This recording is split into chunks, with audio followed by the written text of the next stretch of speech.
Acis and Galatea is of course from 1718. The resources that you need are actually much smaller.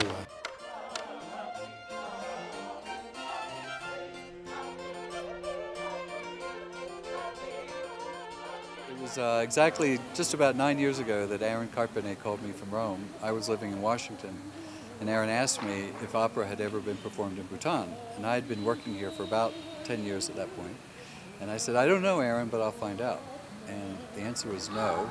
And we've brought people in from nearly 10 countries around the world, most of whom had never worked together before, known each other before, but each brought their talent and their skills to contribute to this special project.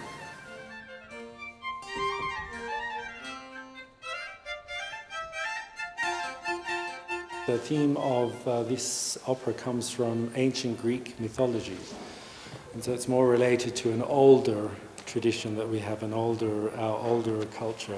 That was a culture which had a very strong relationship with, of course, the gods who lived in the mountains, the nymphs, the gods who lived in the rivers, the gods who lived in volcanoes, and of course this is what we find today in Bhutan as well.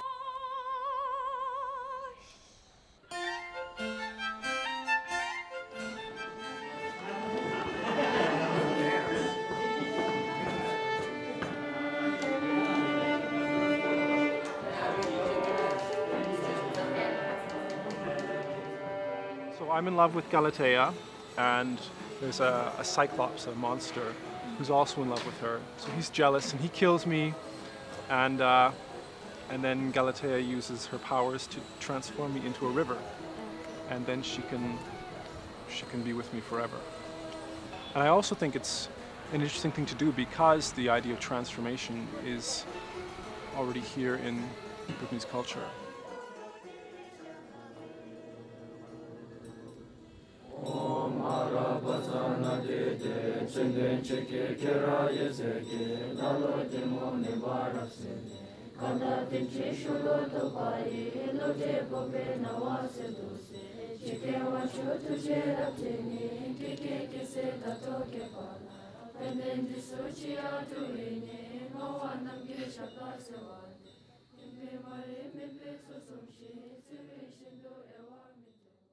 And it was very horrible. I didn't like it at all.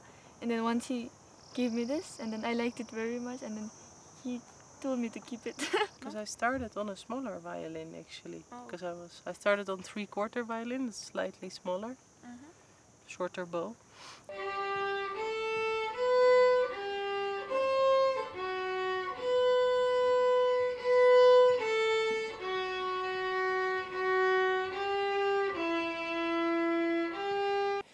That's number 14, first bar.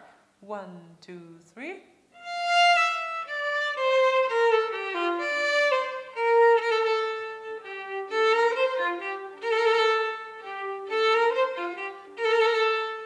Thumb.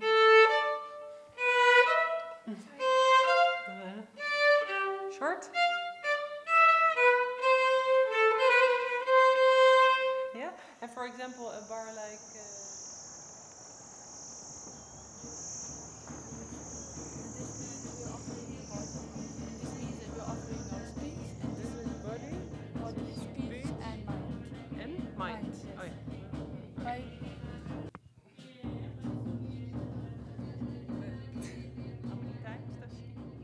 We think of others' well-being and others' happiness, put others' happiness before our happiness. But to make yourself happy, you have to make other people happy. So where do you start? Not really. Somewhere you have to make a start with Are you first going to make yourself happy or other people?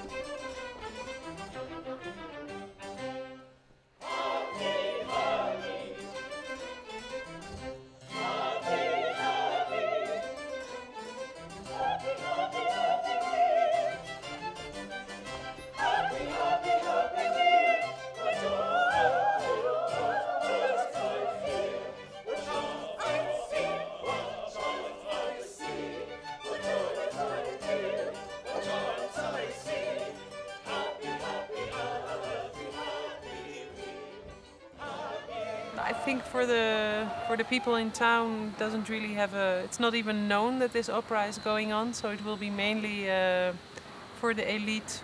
I've heard of it, but I didn't know it was coming here.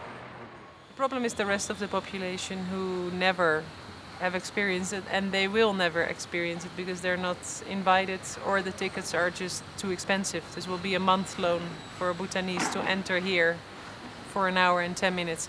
So that is a pity. So I think for the diffusion of opera in Bhutan, it will be not of a big value. During the rehearsals, sometimes we've had very little children coming in, and they come in, and obviously, you know, a 4-year-old child that has a very limited experience already in their own lives. But what we've seen is that they already have an immediate engagement.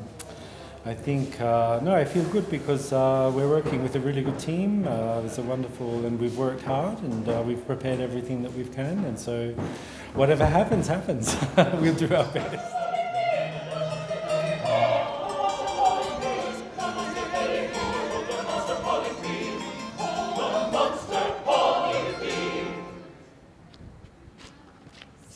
It's hard work because we are fighting also with the weather. So when it's sunny, it's windy. Yeah. When it's not sunny, it's raining. Yeah. And this is always the risk of that for the open air.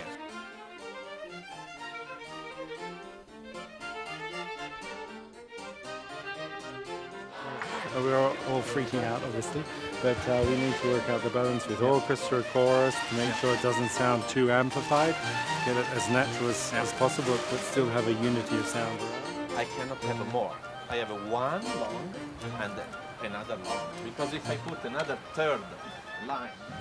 I'm tired. This was a bit my limit for today.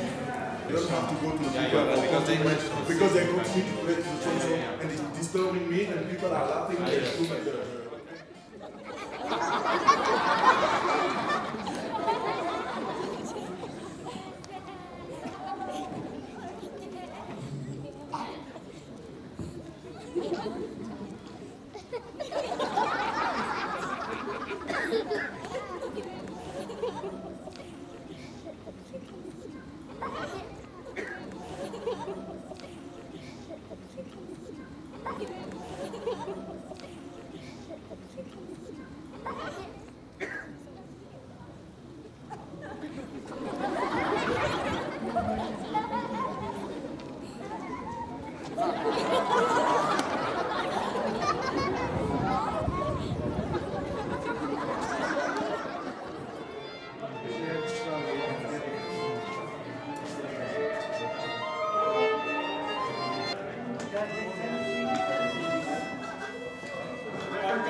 I expect that it does become better every day, and I'm really happy that it's young people.